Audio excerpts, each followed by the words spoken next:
The road to a Christian East. A series of chain reactions had been set in motion whereby competition for resources and military confrontation prompted the development of sophisticated belief systems that not only made sense of victories and success, but directly undermined those of neighboring rivals. In the case of Persia, this meant an increasingly strident and self-confident priesthood whose role extended deep into the sphere of politics, as the inscriptions made clear. This inevitability had consequences, especially when it was exported into border regions or newly conquered territories. Setting up the fire temples of which Kadir was so proud not only risked antagonistic local populations but also enforced doctrine and faith by force. Zoroastrianism became synonymous with Persia. It did not take much for this religion to be seen as a tool of occupation rather than a form of spiritual liberation. It was no coincidence, then, that some began to look to Christianity precisely as an antidote to the heavy-handed promotion of beliefs from the Persian Empire and center. The precise circumstances of how and when rulers in the Caucasus adopted Christianity are not entirely clear. Accounts of the conversion of the Armenian king Tiridates III at the start of the 4th century CE were written sometime later and owe something to the desire to tell a good story as well as to the Christian bias of their authors. But according to tradition, Tiridates converted after turning into a pig and roaming naked in fields before being healed by St. Gregory, who had been thrown into a snake-infested pit for refusing to worship an Armenian goddess. Gregory healed Tiridates by causing his snout, tusks, and skin to fall off before baptizing the grateful monarch in the Euphrates River. Tiridates was not only the important political figure to embrace Christianity in this period, for in the early 4th century, Constantine, one of the most influential figures in Rome, also converted. The decisive moment came during a tempestuous civil war when Constantine took on his rival Maxentius at Milvian Bridge in the central Italy of 1312. Shortly before the battle, the former supposedly gazed into the sky and saw a cross-shaped light above the sun, together with Greek words declaring, "By this sign you will conquer." The full meaning of this became clear to him after he had a dream in which an apparition of Jesus Christ explained to him that the sign of the cross would help him defeat all his rivals. This, at any rate, was how some liked to describe what had happened. Christian accounts leave little doubt about the limitless enthusiasm with which the emperor personally oversaw the enforcement of Christianity at the expense of all the other religions. Of course, we learned from one author, for example, that the new city of Constantinople was not polluted by altars, Grecian temples, or pagan sacrifices, but enriched by splendid houses of prayer in which God promised to bless the efforts of the emperor. Another writer states that famous centers for cults were shut down by the emperor, while oracles and divination, staple features of Roman theology, were banned. The customary sacrifice made before official business could take place was likewise outlawed, while pagan statues were pulled down and legislated against. There was little room for equivocation in the story told by authors with vested interest to show Constantine as single-minded promoter of his new beliefs. In fact, Constantine's motivations for conversion were certainly more complex than the accounts written during his lifetime or shortly afterwards like to suggest. For one thing, taking on the Christian faith adopted by large numbers in the military was shrewd politics. For another, monuments, coins, and inscriptions from around the empire, which depict Constantine as a staunch supporter of the cult of the undefeated sun, or Sol Invictus, suggest that his epiphany was perhaps more tentative than the breathless eulogies make out. Moreover, despite assertions to the contrary, the empire did not change character overnight, for leading figures in Rome, Constantinople, and elsewhere continued following their traditional beliefs long after the emperor's revelation and the enthusiastic way he set about supporting his new faith. Nevertheless, Constantine's acceptance of Christianity clearly brought about a sea change in the Roman Empire. The persecutions that had peaked during the reign of Diocletian just a decade or so earlier came to an end. Gladiator fights for a long time the staple of Roman entertainment, were abolished as a result of Christian revulsion at displays that so devalued the sanctity of life. Blood spectacles displease us, reads an exact of a law passed in 325 and recorded in a later compilation of imperial legislation. We therefore wholly forbid the existence of gladiators. Those who had previously been sent into the arena as punishment for crimes they had committed or beliefs they refused to abandon were henceforth to be sent to serve in the mines, so that they will assume the penalty for their crimes without the shedding of their blood. As resources were lavished on supporting Christianity across the empire, Jerusalem was singled out for massive building works, complete with extravagant endowments. If Rome and Constantinople were administrative centers of the empire, Jerusalem was to be its spiritual heart. Parts of the city were flattened, and soil dug out from beneath pagan temples was dumped as far away as possible, stained as it was by devil worship. Excavations now revealed one holy place after another, including the cave where Jesus had been laid to rest, which was renovated and, like our Savior, restored to life. Constantine took charge of these works himself, directing what materials should be used in the construction of a church on the site of the Holy Sepulchre. The emperor had been willing to delegate the choice of fabrics and the adornment of the walls to an appointee, but he wanted to be involved in the type of marble to be used and in the selection of columns. I should like to know your opinion, he wrote to Macarius, the bishop of Jerusalem, whether the ceiling should be paneled or decorated in another style of some kind. If it is paneled, it might also be decorated with gold. Such choices, he went on, required his personal approval. Constantine's celebrated conversion marked the start of a new chapter in the history of the Roman Empire. Although Christianity was not made a state religion, the easing of restrictions and punishment opened the floodgates for the new faith. This was good news for Christians and Christianity in the West in general, but it led to disaster for Christianity in the East. Although, to start with, Constantine was a tactful convert, issuing coins bearing distinctly pagan images and erecting a statue of himself as Helios Apollo in his new city. He soon became more strident. Before long, he was portraying himself as the protector of Christians wherever they were, including outside the Roman Empire. In the 330s, rumors spread that Constantine was preparing an attack on Persia, exploiting an opening presented by a disaffected brother of the Shah who had sought sanctuary at the Roman imperial court. Persian nerves must have jangled when a letter was received from Constantine announcing that he was delighted to have learnt that the finest provinces of Persia are filled with those men on whose behalf I alone am at present speaking. I mean the Christians. He had a specific message for the Persian ruler, Shapur II.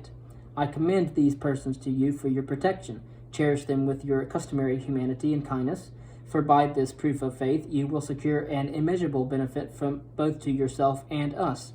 This might have been meant as gentle advice, but it sounded like a threat. Not long beforehand, Rome had rolled its eastern frontier deep into Persian territory and immediately set about a program of fortification and road building to secure these gains.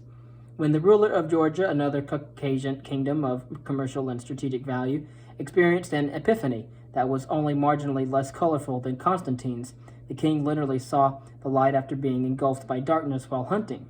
Anxiety turned to panic. With Constantine absent on the Danube frontier, Shapur II launched a surprise attack into the Caucasus, deposing one of the local rulers and installing his own nominee in his place. Constantine responded immediately and dramatically. He assembled an enormous army and, ordering his bishops to accompany the forthcoming expedition, arranged for a replica to be made of the tabernacle, the structure used to house the Ark of the Covenant, mentioned by the Hebrews. He then announced that he wished to undertake a punitive attack on Persia and be baptized in the River Jordan.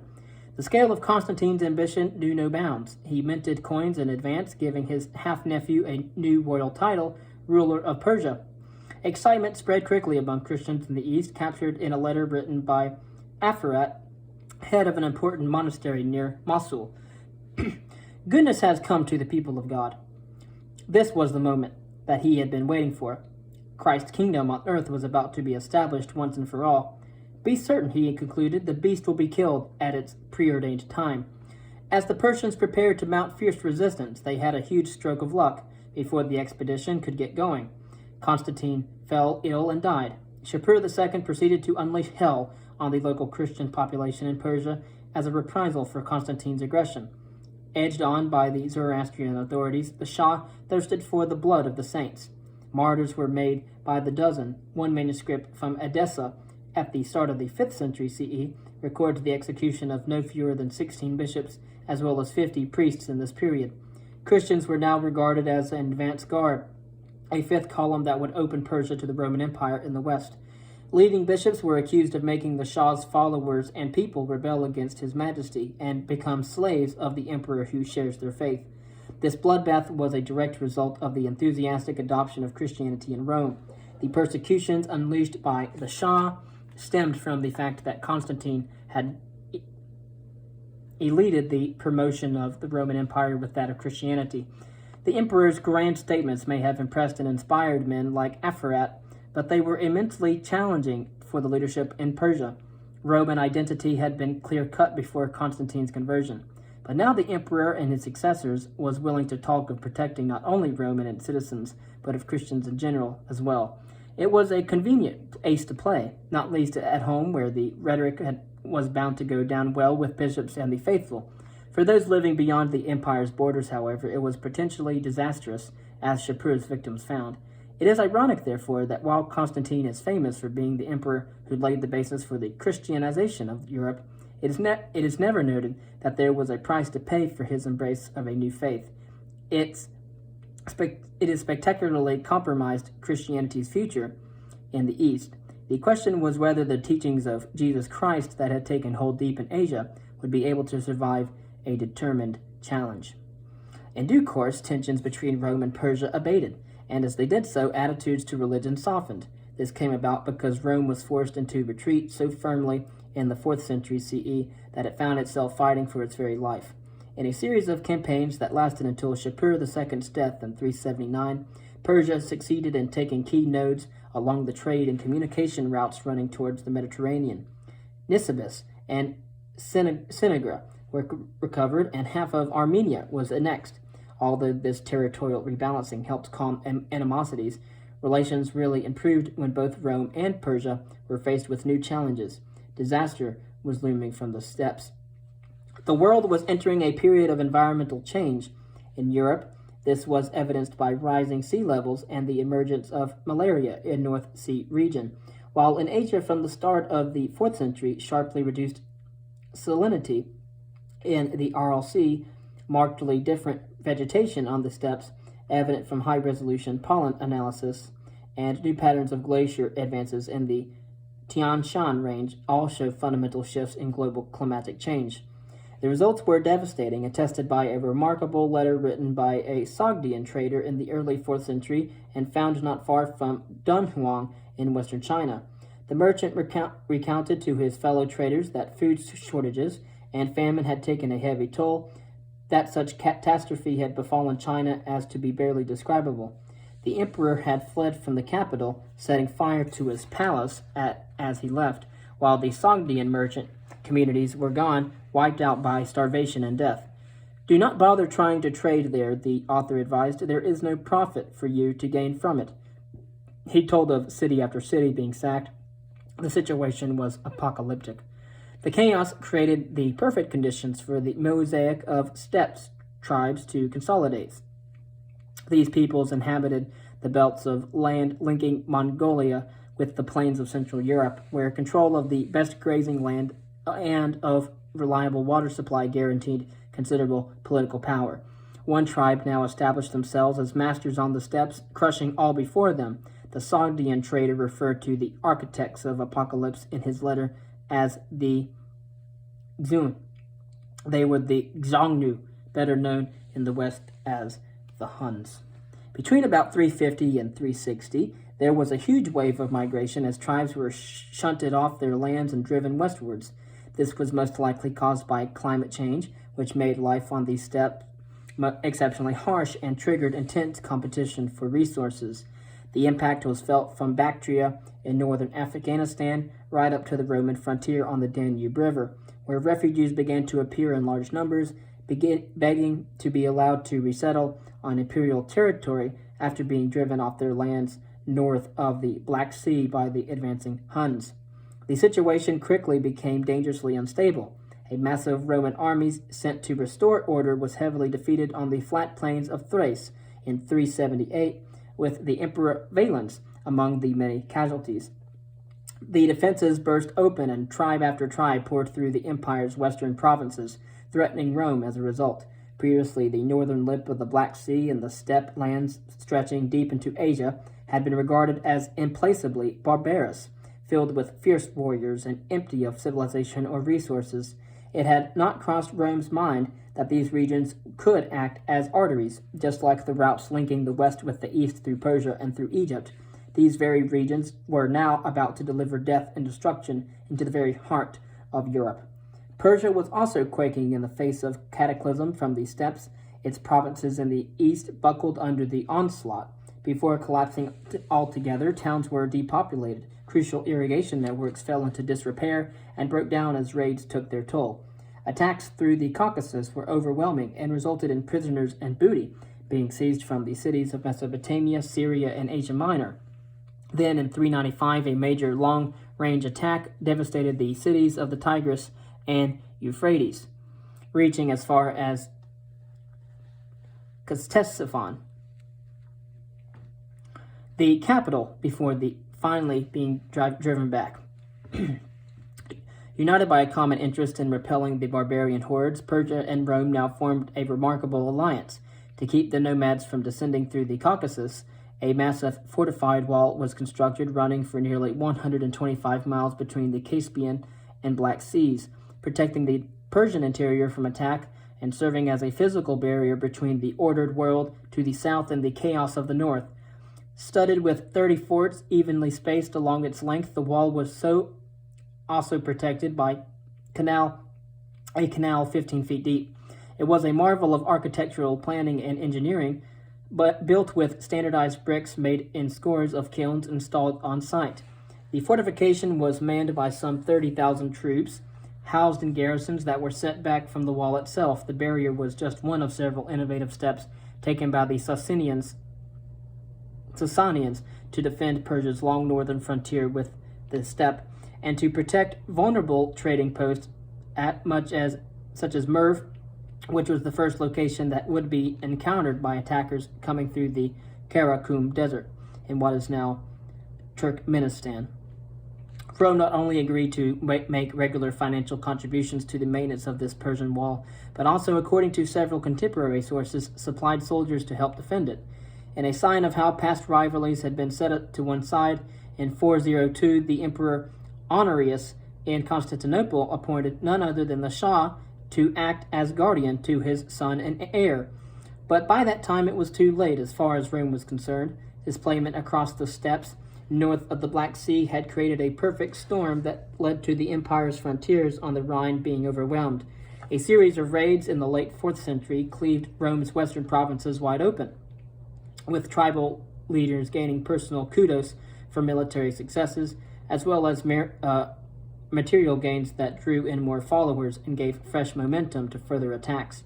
As the imperial army struggled to make a stand against the attacking hordes, one wave after another crashed through the empire's defenses, leading to the devastation of the province of Gaul. Things went from bad to worse when Alaric, a particularly effective and ambitious leader, marched his tribe of Visigoths down through Italy and camped outside Rome to bully the city into buying him off. As the Senate desperately tried to do so, he grew tired of being stalled, and in 410 stormed and sacked the city. Alaric and the Visigoths. Shock resonated across the Mediterranean. In Jerusalem, the news was met with disbelief. The speaker's voice failed, and sobs interrupted his speech, wrote St. Jerome.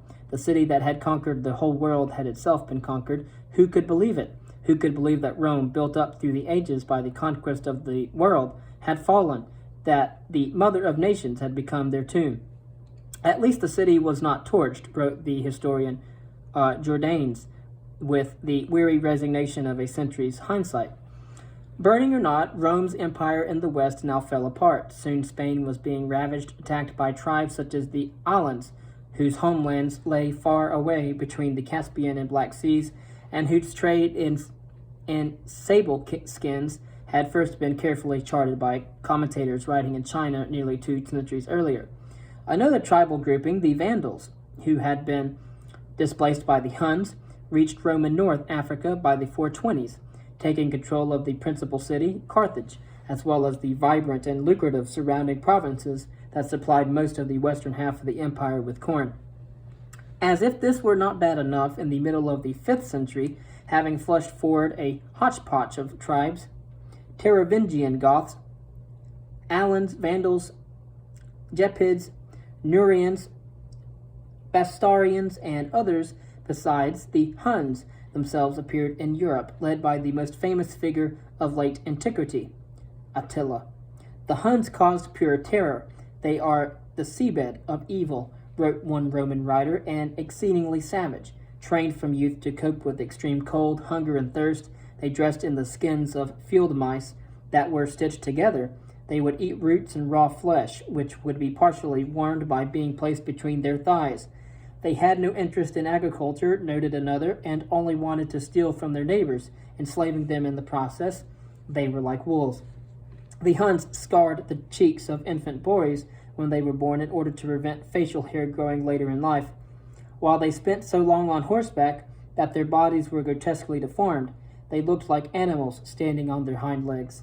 Although it is tempting to dismiss such comments as signs of bigotry, examinations of skeletal remains show that the Huns practiced artificial cranial deformation on their young, bandaging the skull to flatten the frontal and occipital bones by applying pressure to them. This caused the head to grow in a distinctly pointed manner. It was not just the behavior of the Huns that was terrifyingly out of the ordinary, but so was the way that they looked. The arrival of the Huns spelt serious danger for the eastern half of the Roman Empire, which had thus far been relatively unscathed by the upheavals that devastated much of Europe. The provinces of Asia Minor, Syria, and Palestine and Egypt were still intact, as was the magnificent city of Constantinople. Taking no chances, the Emperor Theodosius II surrounded the city with formidable defenses, including a huge set of land walls to protect it from attack. These walls and the narrow strip of water separating Europe from Asia proved to be crucial. After setting himself up just to the north of the Danube River, Attila ravaged the Balkans for 15 years, extracting heavy tribute from the government in Constantinople in return for not advancing further, and securing vast amounts of gold. Having squeezed everything he could from the imperial authorities in terms of ransoms and bribes, he advanced west. Eventually his progress was checked, not by the armies of Rome, but by a coalition made up of many long-term enemies of the Huns. At the Battle of the Catalaunian Plains in what is now central France in 451, Attila was defeated by a large force that included an astonishing array of races drawn from the peoples of the steppes. The Hun leader died not long afterwards on his wedding night, not his first, of course, but celebrating excessively, says one contemporary. He lay down on his back, sodden with wine and sleep, suffered a brain hemorrhage, and died in his sleep. Thus drunkenness brought a shameful end to a king who had won glory in war. These days it was voguish to talk of an age of transformation and continuities that followed the sack of Rome, rather than to describe the period as the Dark Ages.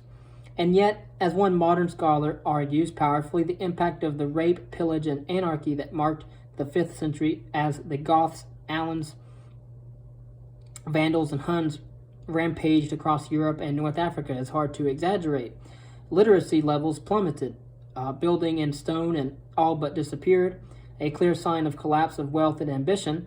Long-distance trade that once took pottery from factories in Tunisia as far as Iona in Scotland collapsed, replaced by local markets dealing only with exchange of petty goods, and as measured from pollution in polar ice caps in Greenland, there was ample evidence that there was a major contraction in smelting work, with levels falling back to those of prehistoric times.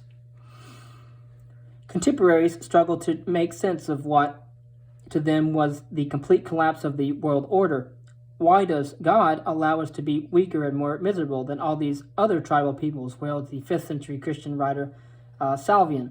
Why has he allowed us to be conquered by the barbarians? Why does he permit us to be subject to the rule of our enemies? The answer, he concluded, was simple. Men had sinned and God was punishing them. Of course, this has always been the case. with those of religious sort. Of course, others reached the opposite conclusion. Rome had been master of the world when it was faithful to its pagan roots, argued Zosimus, the Byzantine historian, who was himself pagan. When it abandoned these and turned to a new faith, it engineered its own demise. This, he said, was not an opinion, it was a fact. Rome's collapse took the sting out of Christianity in Asia.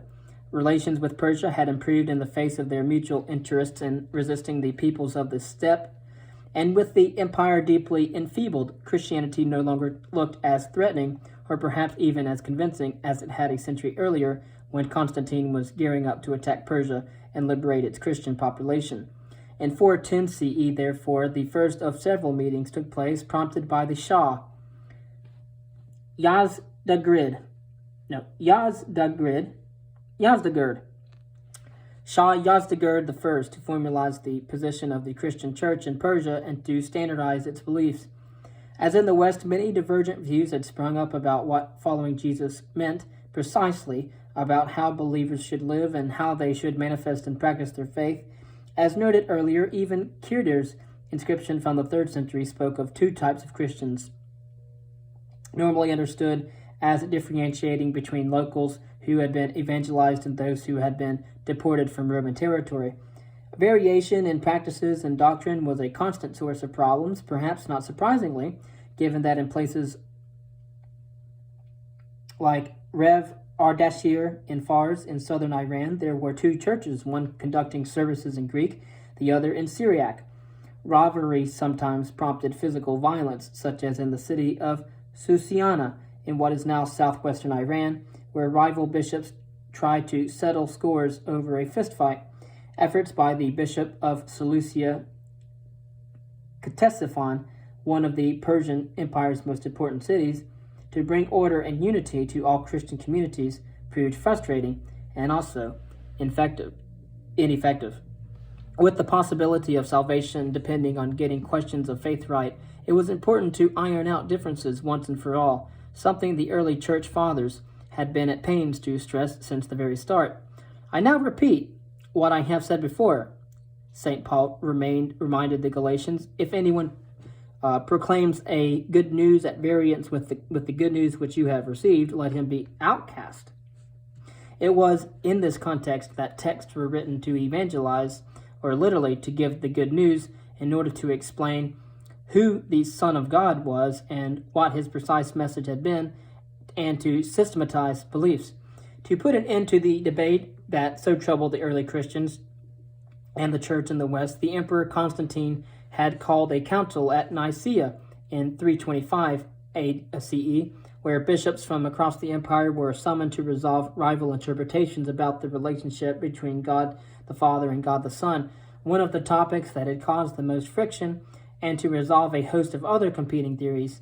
The council dealt with these by agreeing a structure for the church, by settling the issue of calculating the date of Easter, or, as you may know, the resurrection of Christ, and by codifying a statement of faith that still holds fast in the universalized Christian church today, the Creed of Nicaea, or the Nicene Creed. Constantine was determined to put an end to division and to underline the importance of unity. I want to mention here that when I say dates, I say BCE, before Common Era, and CE, Common Era, although it was the Immaculate Bee who first gave us the dates, BC and AD, before Christ, and Anno Domini, obviously after the death of our Lord. And, of course, I continue here, that bishops from Persia and elsewhere outside the boundaries of the Roman Empire had not been invited to attend Nicaea. Councils held in Persia in 410 and again in 420 and 424 were therefore organized to enable bishops to resolve the same issues that had been looked at by their peers in the West. The impulse to meet and discuss was supported by the Shah, described by one source as the victorious King of Kings on whom the churches rely for peace, who, like Constantine, had been king to benefit from the support of the Christian communities rather than have to intervene in their squabbles. The account of what was agreed at the meetings is not entirely reliable, reflecting later power struggles between leading sees and clerics.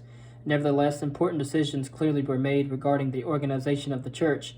It was purportedly agreed that the Archbishopric of Seleucia should act as head and regent over us and all our brother bishops in the whole of the Persian Empire, albeit against a backdrop of considerable argument and ill feeling. The important question about the mechanics of how clerical appointments were made was discussed at length, with the aim of eliminating double hierarchies in locations that contained competing Christian constituencies. Thought was given to the dates of important religious festivals, while it was also determined that the common practice of appealing to Western bishops for guidance and intervention should be stopped, as this undermined the leadership of the Church in the East. Finally, the creed and canons of the Council of Nicaea were accepted alongside agreements that had been reached at subsequent Western synods in the intervening period.